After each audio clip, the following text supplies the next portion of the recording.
Hello friends, आज हम यहाँ देखेंगे गुलिवर ट्रैवल्स। गुलिवर ट्रैवल्स में सबसे पहले हम देखेंगे समरी उसकी, यानी कि गुलिवर ट्रैवल्स में क्या स्टोरी है। गुलिवर का सफ़र। लेम्युएल गुलिवर नॉटिंघमशायर के एक छोटे से ज़मींदार का तीसरा लड़का था। उसने डॉक्टरी करने के लिए लंदन में बसने का डिसीज़न लिया। उसका विवाह एडमंड बर्टन के साथ हुआ, जो उसके लिए अच्छा दहेज लेकर आई थी। उसने समुद्री जहाज एंटलप पर एक सर्जक का काम करने से मना लिया क्योंकि उसकी डॉक्टरी है वो बहुत कामयाब नहीं हो पा रही थी। जहाज ब्रिस्टल से दक्षिण सागर की ओर चल दिया, लेकिन एक उग्र तूफान के कारण जहाज गिर गया और वहीं पे टूट गया।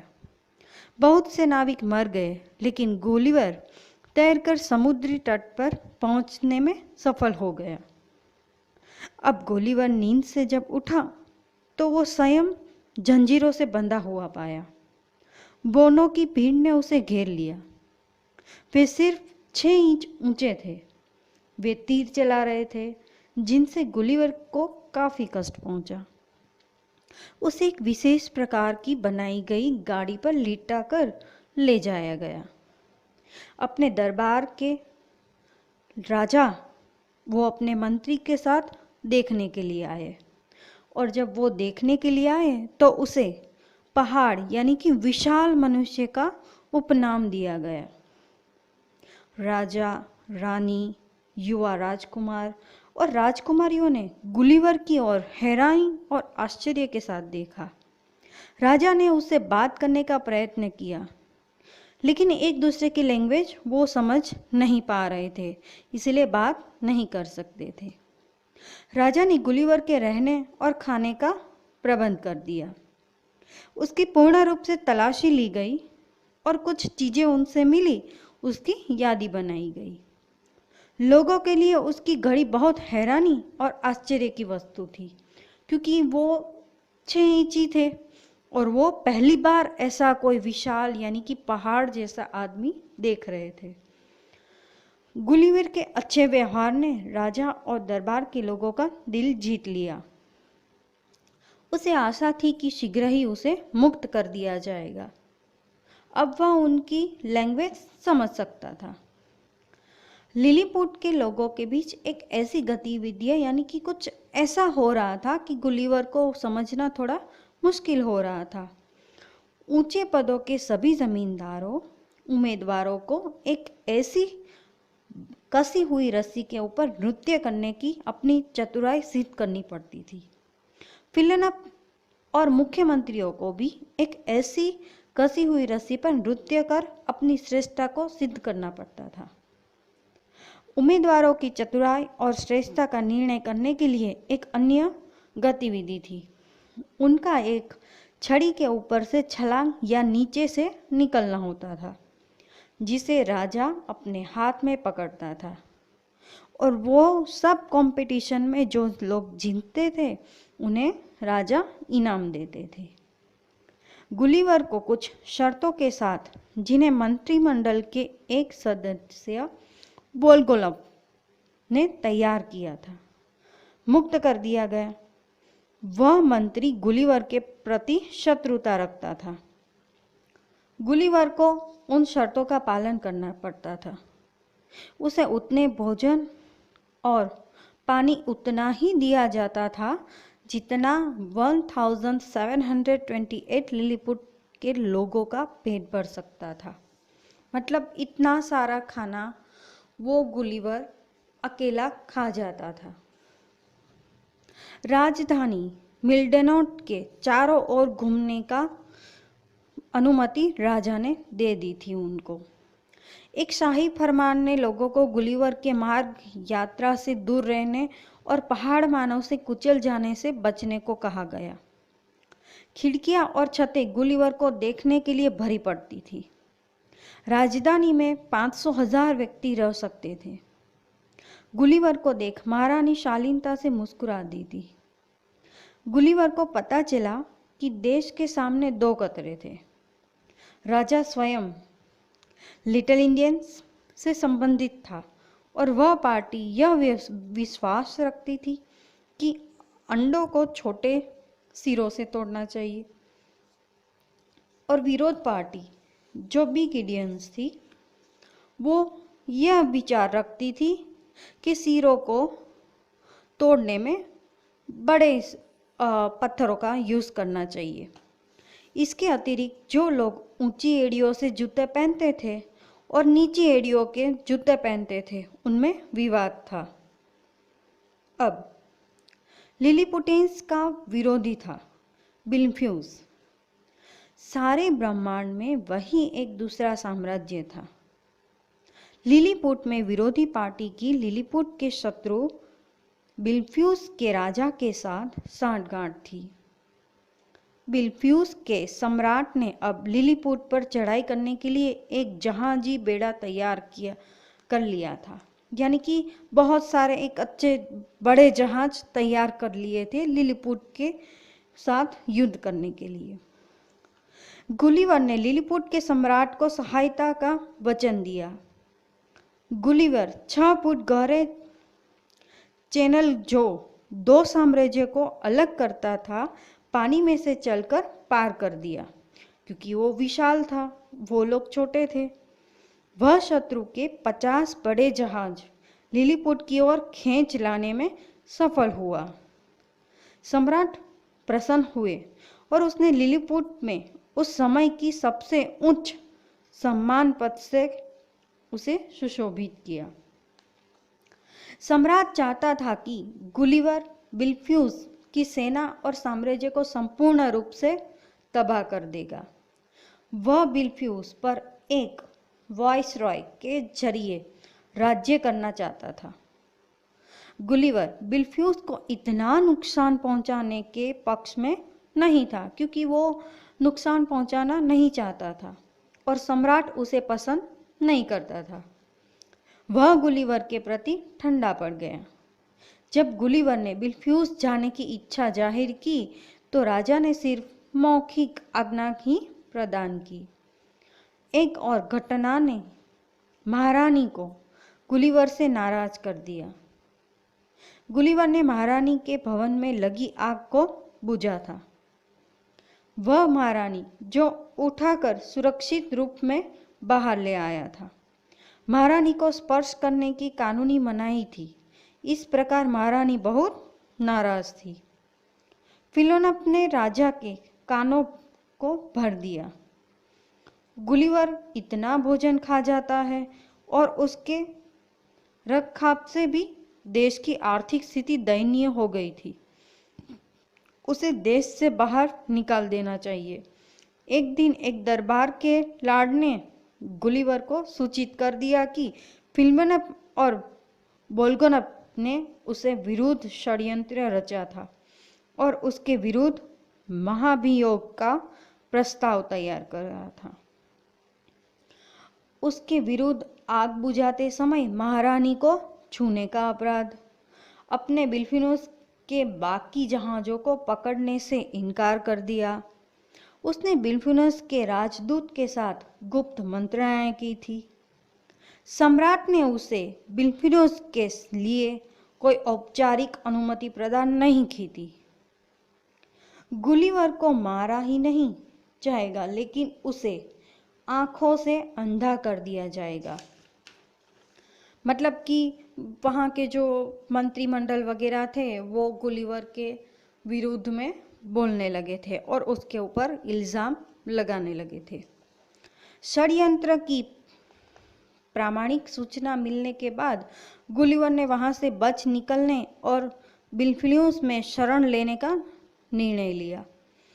एक दिन वह गुप्त रूप से चैनल में से चलकर बिलफिनोस पहुंच गया। उसका राजा और प्रजा ने स्वागत किया। एक दूत गुलिवर को लिलीपुट वापस भेजने का संदेश लाया ताकि वहां उस पर मुकदमा चलाया जा सके। सम्राट ने संदेश की परवाह नहीं की। गुलिवर लिलीपुट और बिल्फिनोस के बीच झगड़े की हड्डी नहीं बनना चाहता था, इसलिए उसने बिल्फिनोस को छोड़ स्वदेश जाने का निर्णय लिया। गुलिवर को एक आम प्रकार की किश्ती मिल गई जो उसे समुद्र पार ले जा सकती थी। महाराजा और राज परिवार गुलिवर को अलविदा कहने आया। उसने गुलिवर को बहुत सा सोना और आवश्यक रस प्रदान की। गुलिवर ने जहाज में जानवर और ताजा पानी भरा और यात्रा के लिए निकल पड़ा। उसकी नज़र एक अंग्रेजी जहाज पर पड़ी। गुलिवर घर वापस आ गया और अपनी पत्नी और बच्चों से मिलकर बहुत प्रसन्न हुआ। अब गुलिवर अपने परिवार के साथ कुछ दिन ठहरकर गुलिवर ने अपनी यात्रा एक व्यापारी जहाज एडवेंचर पर 20 जून 1702 को शुरू किया। जहाज सूरत के लिए चलना था। उग्र समुद्र और तूफानों का सामना करने के बाद कप्तान ने जमीन को देखा। उसने गुलिवर समेत कुछ एक नाविक को ताजे पानी की खोज के लिए जमीन पर भेज दिया। गुलिवर अकेला ही द्वीप में अंदर चला गया। जब वह समुद्र तट पर वापस आया तो उसने किश्ती को, जिसके पीछे एक विशालकाय आदमी लगा हुआ था, जल्दी से जाते हुए देखा। गुलिवर ने स्वयं को एक खेत में छुपा लिया, लेकिन खेत के मालिक ने उसे शीघ्र ही ढूंढ लिया।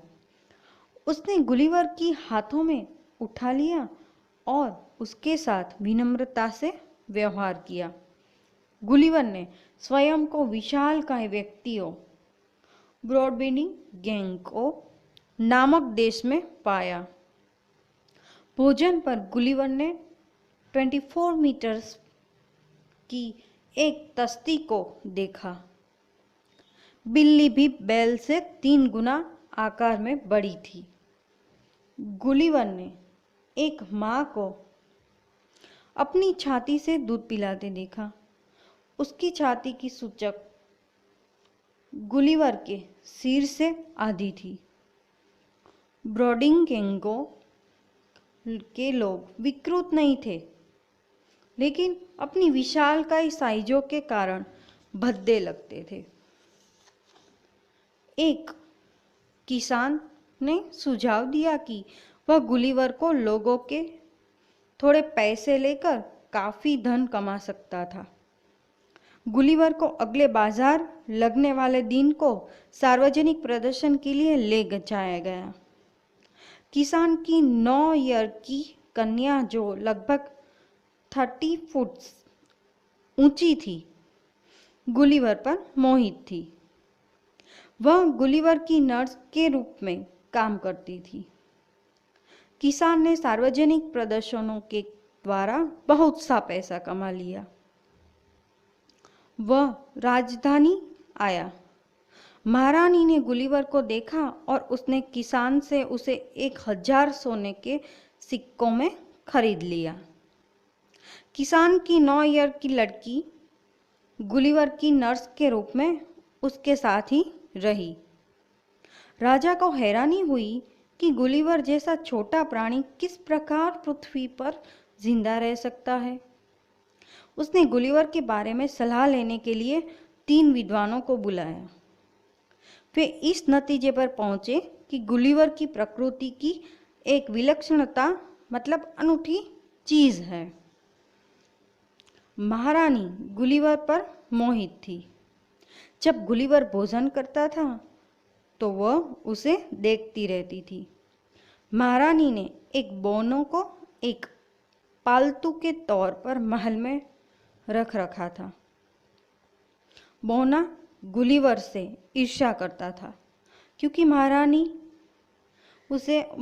को गुलिवर से अधिक लगाव था। इसीलिए उसने बहुत सी शरारत की।